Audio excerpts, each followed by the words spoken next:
যে সায়েন্স বিভাগে, the force acting on a surface in a direction perpendicular to it is known as. TRBT যখন tentative অ্যান্সারকে দিয়েছিল তখন তারা দিয়েছিল প্রেশার, কিন্তু গতকাল রাত্রে তারা যে অ্যান্সারটা দিয়েছে তা দিয়েছিল থার্স্ট, কিন্তু এটা প্রেশারই হওয়ার কথা। এনসিইআরটি ক্লাস 8 ইংলিশ মিডিয়াম, এখানে স্পষ্ট লেখা আছে, we consider only those forces which act perpendicular to the surface on which the pressure is to be computed, মানে যেটাকে প্রেশার বলে গণ্য করা হইব।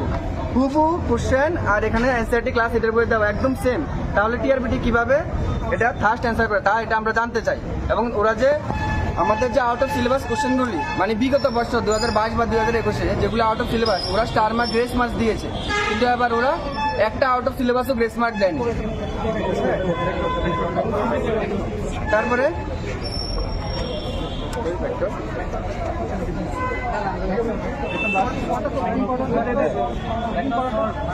এই যেমন আমাদের আরেকটা কোশ্চেন আছে ভেক্টর, যেটা মানে আমাদের সিলেবাসের মধ্যে একদম পড়েই না, যেটা একদম 11-12 স্ট্যান্ডার্ডের আমাদের সিলেবাসে নেই। এসটিসিটিতে হয়তো বা আছে, কিন্তু তারা এটা তো কোনো স্টার্ট দেয়নি। তো আমরা আমাদের যে টেট টু সায়েন্সের পক্ষ থেকে ওনাদের কাছে আমাদের প্রার্থনা, আবার যাতে এই অ্যান্সারকে বিবেচনা করে, হ্যাঁ, যে সঠিক নাম্বার দেওয়া হয়। সায়েন্সের কিছু কোশ্চেন দিয়েছে যেগুলা সিলেবাসের সঙ্গে কোনো মিল নাই। আমরা মনে করছিলাম চ্যালেঞ্জ করলে হয়তো বা কোনো না কোনো কারণবশত কোশ্চেনগুলো আয়া পড়ছে, চ্যালেঞ্জ করলে ঠিক হইল। যেমন একটা কোশ্চেন, এন্ডোপ্লাজমিক রেটিকুলাম শব্দটির নামাকরণ কে করেন? এটা সেলের স্ট্রাকচারের মধ্যে পড়ে কোশ্চেন। এই সেলের রিলেটেড কোশ্চেন আমাদের সিলেবাসে নাই। কোন সিলেবাসে দেখা যায়? সেল সিলেবাসটাই, চ্যাপ্টারটাই নাই। তাহলে কোন সিলেবাসে আছে? এসটিজিটি সিলেবাসে সেল চ্যাপ্টার স্পষ্ট মেনশন করা, কিন্তু টেট টুর সিলেবাসের মধ্যে কোনোখানে সেল চ্যাপ্টার মেনশন করা নাই। এই হলো দুটোটা সিলেবাস। এলে টেট টুর সিলেবাস। আপনাদের কতগুলি চ্যালেঞ্জ আছে আপনার সায়েন্সের? আরেকটা কোশ্চেন হইলো 2021 সালে একটা কোশ্চেনে স্টার মার্ক পড়ে, এই কোশ্চেনটা এবারও এসছে। সিলেবাস তো 2021-এ যেই সিলেবাস ছিল এইবারও সেম সিলেবাস, তাহলে সেম কোশ্চেন সেম সিলেবাসে এইবার কেন স্টার পড়বে না? আমরা জানি এগুলো চ্যালেঞ্জ করলে ঠিক হয়, আমরা তো আশায় ছিলাম চ্যালেঞ্জ এগুলো দেখা হইব। কই, এবার তো চ্যালেঞ্জ আজকে এখনো দেখা করতে পারছি না। স্যার নাকি নাই কইতাছে, না কোনোখানে গেছে, ঠিক জানি না কোনটা কি। এরকম আরো কোশ্চেন আছে, যেমন এই কোশ্চেনটা, first protein sequence by the Frederick Sanger word, এই কোশ্চেনটা আমাদের সিলেবাসের কোনো টপিকের সাথে মিল খায় না। এটা নিয়েও আমরা চ্যালেঞ্জ করছি। আমরা আশা রাখছি যে স্যার তারা দেখবো। অনেক কারণে তো ভুল কোশ্চেন আইতে পারে, একটা কোশ্চেনে নানা ওয়ে ভুল কোশ্চেন আইতে পারে, পরবর্তীতে ঠিক করবো এই আশা রেখে তো চ্যালেঞ্জ করা, কিন্তু বিনিময়ে এটা তো কিছুই হইল না। এমন বাকি কোশ্চেনগুলো আরো আছে, বাকিরা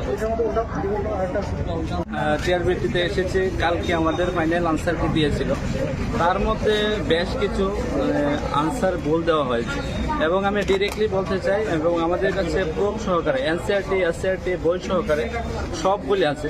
যে ভুলগুলি আমাদের আর্টসের মধ্যে একটা কোশ্চেন আমি উল্লেখ করতে চাই, এটা একদম প্রত্যেকেই জানে, আর আমি সবার কাছে নিবেদন রাখবো যে এই বিষয়টা একটু গুরুত্ব সহকারে দেখার জন্য। বলা হয়েছে সংবিধানের কোন ধারায় বর্ণিত আছে যে সংবিধান লঙ্ঘনের অপরাধে ভারতের রাষ্ট্রপতিকে অপসারণ করা যেতে পারে।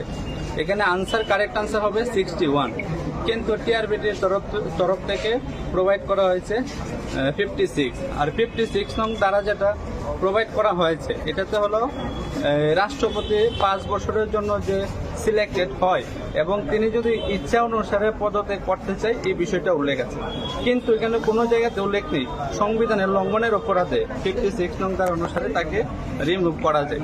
এখানে একদম প্রুফ সহকারে আমাদের কাছে এনসিইআরটি এসসিইআরটি সবই আছে।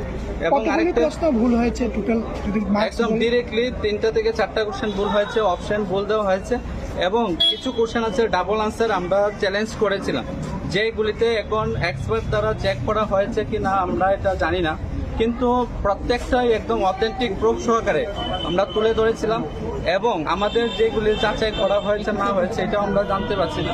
আমাদের কাছে যে প্রুফ আছে এনসিইআরটি এসসিইআরটি সবগুলিতে ডাবল আনসার, যেমন ত্রিপুরা থেকে 2টা কোশ্চেন এসেছে, এটা আমাদের সিলেবাসে নেই, আউট অফ সিলেবাস। যদি আউট সিলেবাসে ধরাও হয় একটা কোশ্চেনে ডাবল আনসার হয়, যেমন রাজা উপাধি কারা দেওয়া হতো, এটা ছিল রিয়াংরা, কিন্তু টিআরবিটির তরফ থেকে প্রোভাইড করা হয়েছে কুকিরা। আমাদের ত্রিপুরার মধ্যে সমগ্র ত্রিপুরা একটা বই আছে, এটার মধ্যে লেখা আছে একদম স্পষ্টভাবে রিয়াংদেরকে মানে রাজা উপাধি দেওয়া হতো রিয়াংদের তরফ থেকে। এই বিষয়গুলি নিয়ে আমরা স্যারের কাছে দেখা করতে এসেছিলাম এবং আরও কিছু বিষয় আছে